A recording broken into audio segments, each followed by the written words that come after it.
Bien, mi nombre es Héctor León Llanos y lo que voy a hablar el día de hoy es acerca del examen físico neurológico. Entonces, ¿qué es lo que tenemos que hacer en primer lugar?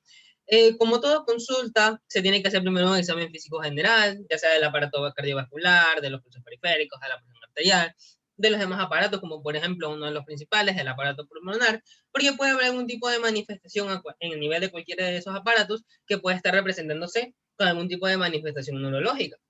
Después de esto, ¿cuándo ya es que inicia bien el examen neurológico? Pues desde mi punto de vista y como yo lo percibo, la examinación empieza desde el momento que el paciente entra a la consulta. ¿Por qué? Porque el paciente entra por la puerta del consultorio y yo ya puedo ver cómo el paciente me saluda, cuál es la facies, cómo camina, y puedo ver si hay algún tipo de movimientos raros mientras camina, si habla bien al momento de saludar, su fluidez y todo ese tipo de cosas. Sus facies también me dan índices de qué me puede estar presentando el paciente. Entonces, por eso, desde mi punto de vista, la examinación empieza desde que el paciente entra por la puerta del consultorio. Sin embargo, hay algunos autores, libros que ponen un orden para poder examinar a un paciente neurológico. En este caso yo lo he ordenado de esta manera, poniendo en primer lugar el estado mental. El estado mental se evalúan dos cosas por separados, ya sea el estado mental, en donde se evalúa el aspecto, el comportamiento y el estado de ánimo, y las funciones mentales superiores, que son las que se ven aquí en la presentación, y que se pueden evaluar a través de este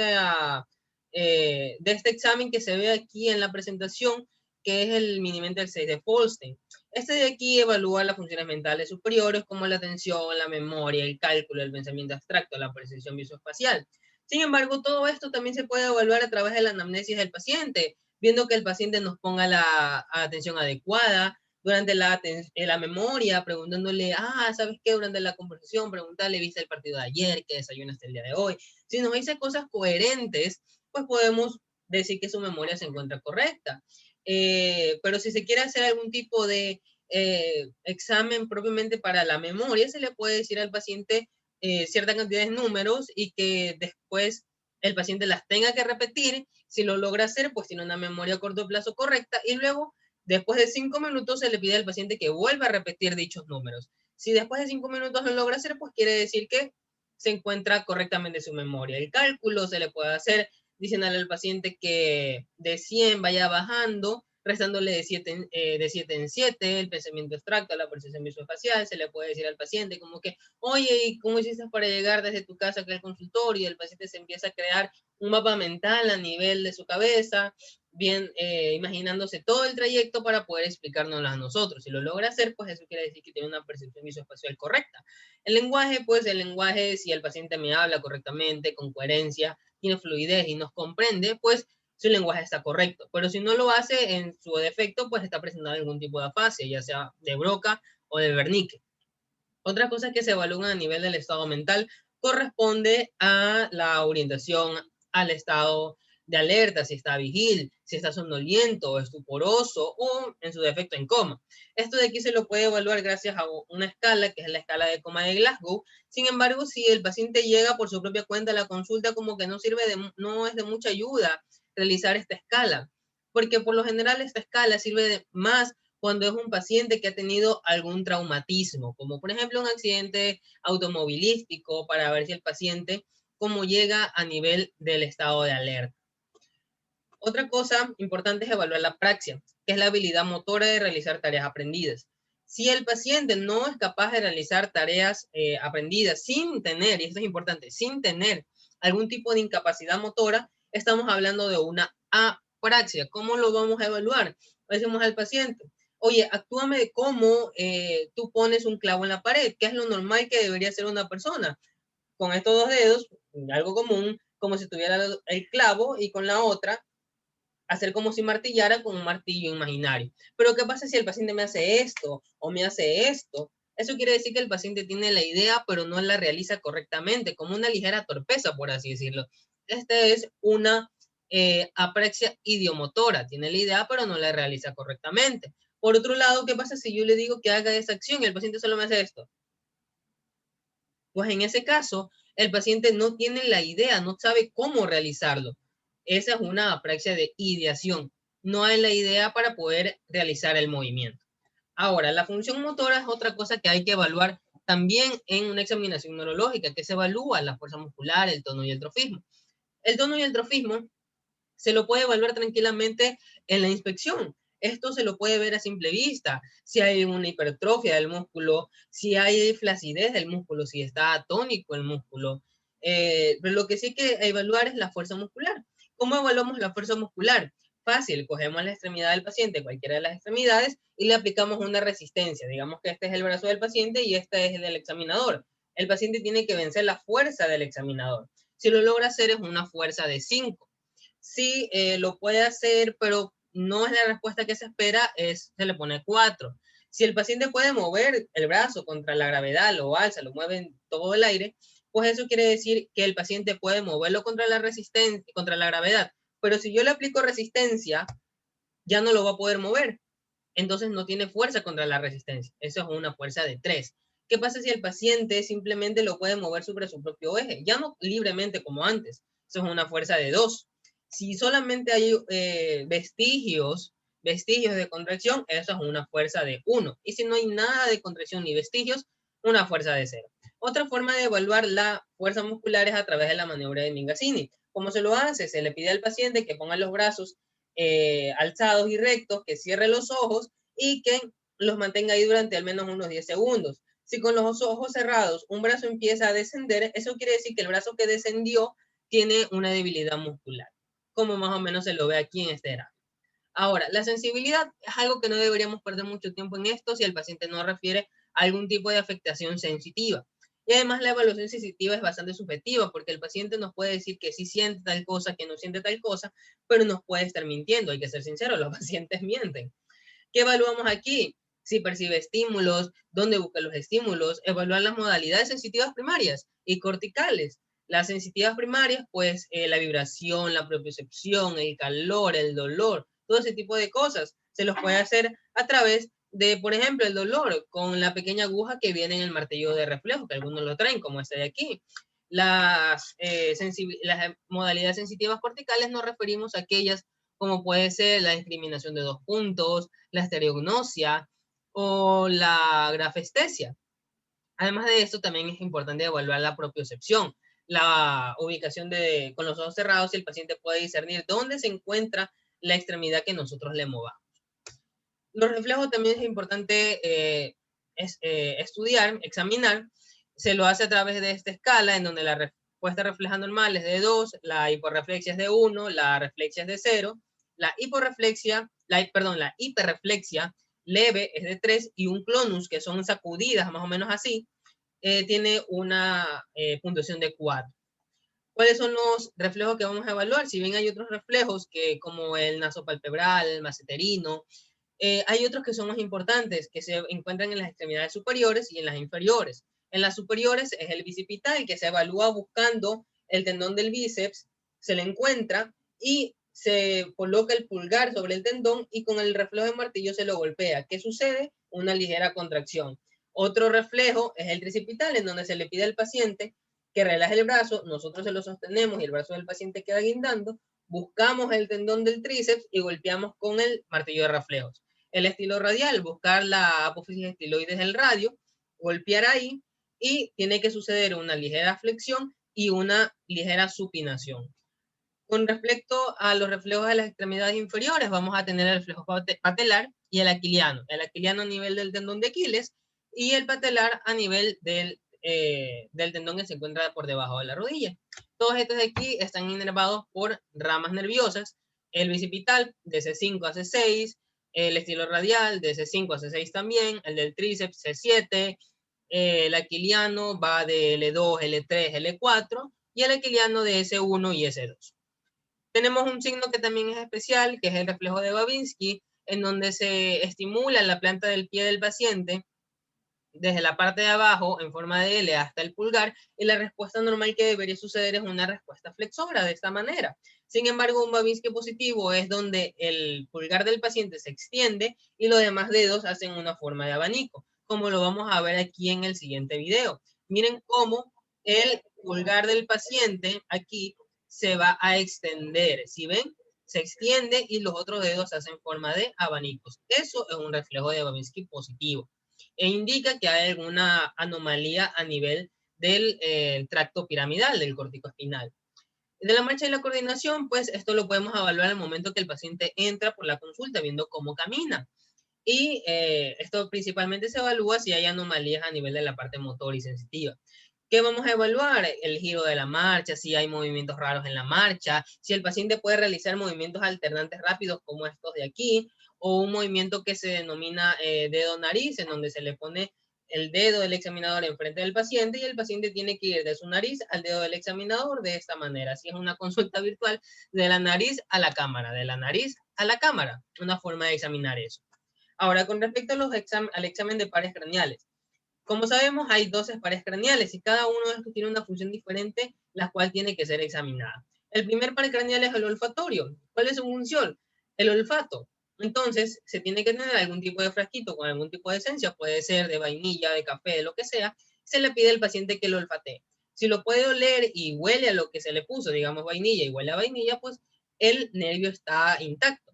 Pero hay alteraciones como la anosmia, una de las principales presentaciones del COVID actualmente, la hiposmia, que significa que huele menos, la parosmia, que huele algo diferente a lo que se le puso, la cacosmia, que huele todo pútrido, la hiperosmia, que huele mucho, y alucinaciones olfatorias, que significa que el paciente empieza a percibir olores que no están en el ambiente realmente.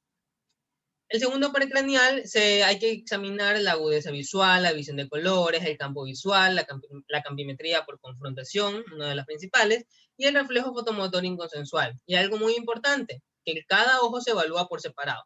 ¿Cómo lo vamos a hacer? La agudeza visual a través del test de Snellen y de Jaeger. La visión de colores a través del test de Ishihara para daltonismo. Y la campimetría por confrontación se le pide al paciente que se tape, por ejemplo, el ojo izquierdo. El examinador tiene que taparse el contrario, el derecho. ¿Okay? Y se le pide al paciente que le indique en qué momento, con una pluma o lo que sea, en qué momento dicho objeto aparece en su campo visual. Todo esto tiene que ser relacionado con el campo visual del examinador, en este caso nosotros. Para esto, el examinador tiene que tener buena visión y un campo visual normal. ¿Qué pasa si el paciente no ve el objeto aparecer al mismo tiempo que el examinador? Pues es muy probable que el paciente tenga una disminución del campo visual. Por ejemplo, en este caso, la parte negra corresponde al ojo tapado y la carita feliz que va apareciendo significa el objeto que tiene que aparecer. El examinador y el paciente tienen que verlos al mismo tiempo. El reflejo fotomotor inconsensual no es nada más que un estímulo, que aplicar un estímulo en cualquiera de los ojos y la aferencia va a ser el segundo paracraneal. ¿Qué es lo que va a suceder? Se estimula con luz, el segundo paracraneal recibe el estímulo y el tercer paracraneal envía una respuesta. ¿Cuál va a ser? La contracción de la pupila, como ya lo vimos ahorita en la diapositiva. Ese es el fotomotor, el del ojo estimulado. Sin embargo, el ojo contrario, el que no fue estimulado, también va a tener una contracción de la pupila. Y ese es el reflejo consensual, que se da a través del tercer paracraneal del lado contrario. El tercer precraneal, el cuarto y el sexto se los evalúan juntos, porque estos de aquí evaluamos los movimientos oculares y tenemos que evaluar también el reflejo de acomodación y convergencia. ¿Cómo lo vamos a hacer? Se le pide al paciente que mantenga la mirada sobre un objeto, en este caso esta linterna de aquí, y que el paciente lo siga con su mirada, sin mover la cabeza. ¿Ok? Sin mover la cabeza. ¿Cuál es el movimiento que vamos a hacer con la linterna o cualquier objeto? Con la linterna vamos a hacer un movimiento en forma de H. Volvemos al centro, hacemos lo mismo y volvemos al centro. Los ojos del paciente tienen que realizar este movimiento que se ve aquí animado en la diapositiva. Luego de esto, con la misma linterna o pluma, se acerca la pluma hacia la cara del paciente, hacia los ojos del paciente, como vamos a ver en la siguiente animación. ¿Qué es lo que tiene que suceder? Los ojos convergen y las pupilas se contraen. Ese es el reflejo de acomodación y convergencia. Se acerca la pluma, los ojos convergen y las pupilas se contraen. Quinto paracraneal, el trigémino. ¿Qué es lo que tenemos que hacer? Recordar que tenemos una rama oftálmica, maxilar y mandibular. Tenemos que evaluar cada una de esas ramas. Esa es la parte sensitiva que tenemos que evaluar. ¿Cómo lo vamos a hacer? Podemos hacerlo con la agujita que viene en el martillo de reflejos. Se le empieza a pinchar a lo largo de los lugares de inervación del trigémino en la cara del paciente, y el paciente tiene que decirnos si lo percibe como algo puntiagudo, dónde lo percibió y si sí lo percibió. ¿Okay? Y la evaluación motora, por otro lado, se lo tiene que evaluar a través del músculo temporal y el macetero. Se le pone las manos en el macetero del paciente y se le pide que mastique para poder ver la fuerza del macetero. Lo mismo para poder ver la fuerza del muscular. Otra cosa que tenemos que evaluar es el reflejo corneal, en donde con un cotonete o con gotas que también se pueden echar, tocar la córnea del paciente. ¿Qué es lo que va a suceder al momento de tocar la córnea del paciente? El paciente va a parpadear. El séptimo precranial es bastante fácil de examinar. ¿Cómo lo vamos a hacer? Haciendo que el paciente haga muecas, que levante las cejas, que sonría, que infle los cachetes, que frunce el ceño. Cualquiera de esas cosas es para poder evaluar el séptimo precranial, que cierre los ojos muy fuerte y que no dejemos que se los abra. Esa es otra forma de evaluar el séptimo precranial. Y tenemos que ver que no haya ningún tipo de parálisis central, algún tipo de parálisis periférica. El octavo precranial hay que evaluarlo las dos ramas. Recordar que hay dos ramas, la vestibular, que es la parte del equilibrio, que se lo puede evaluar con la prueba de Romberg. Esta de aquí se le pide al paciente que se pare, permanezca de pie con los ojos cerrados, y si el paciente empieza a tambalear, pues eso quiere decir que hay algún tipo de perturbación a nivel vestibular o también de la propiocepción. En la parte de la rama coclear solo se le evalúa si el paciente refiere hipoacusia. Si el paciente refiere hipoacusia, entonces, ¿qué vamos a hacer? A puede ser la prueba de A, Weber, o B, la prueba de Rinner, en la cual se le pone, digamos que esto es un diapasón, aunque no lo es, se le pone el diapasón encima de la cabeza del paciente, se lo activa, y hay que ver la vibración hacia dónde va. Digamos que el paciente tiene una hipoacusia en el lado izquierdo. Si la vibración se va hacia el lado sano, que es el derecho, eso quiere decir que tiene una hipoacusia de percepción, es decir, hay daño a nivel de los huesecillos del oído. Mientras que la hipoacusia de conducción se iría la vibración hacia el lado de la lesión. Y eso quiere decir que hay problemas en la entrada del aire al oído. La prueba de Rinner, por otro lado, es con el mismo diapasón también, se lo activa y se lo pone en la apófisis mastoidea del paciente y luego inmediatamente en el oído. Y preguntarle dónde percibió más tiempo la vibración. El noveno y el décimo precranial se los evalúa juntos. ¿Qué hay que evaluar aquí? El velo del paladar y la pared posterior de la faringe. ¿Cómo lo hacemos? Le pedimos al paciente que abra la boca, insertamos el bajalenguas y tenemos que ver que haya el reflejo nauseoso o también tusígeno, y que el velo del paladar esté completamente bien y que no haya caída del velo del paladar. Por otro lado, luego tenemos el onceavo precranial, que es el accesorio espinal. Este par de aquí va a inervar el esternocleidomastoideo y los trapecios. ¿Cómo los evaluamos? Le ponemos la mano en la cara del paciente y le decimos al paciente que intente girar su cara en contra de la resistencia que nosotros estamos aplicando. Si lo logra hacer, eso quiere decir que el esternocleidomastoideo de ambos lados, también tiene que ser de ambos lados, está completamente bien. Y lo mismo, ejercer resistencia y decirle al paciente que intente alzar los hombros. Si lo hace, eso quiere decir que su onceavo precranial está bien.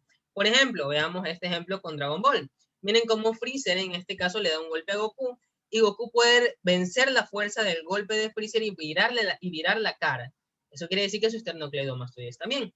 Por otro lado, tenemos finalmente el hipogloso. El hipogloso es el que le da los movimientos a la lengua. Entonces, ¿cómo le evaluamos? Le decimos al paciente que saque la lengua, que la mueva de un lado a otro para evaluar la fuerza de la lengua. ¿Cómo hacemos? Le ponemos la mano en las mejillas del paciente y le decimos que por dentro de la boca, con la lengua, intente empujarnos la mano. Algo así. Algo más o menos así. Si el paciente lo logra hacer, eso quiere decir que el hipogloso está conservada su función. Entonces, hasta aquí hemos llegado. Esta es la bibliografía que se usó para esta clase demostrativa. Por el momento mi tiempo ya se ha acabado y espero que todo se haya comprendido y que no haya quedado ninguna duda por el momento. Entonces, muchas gracias por haber prestado atención a esta clase y muchas gracias.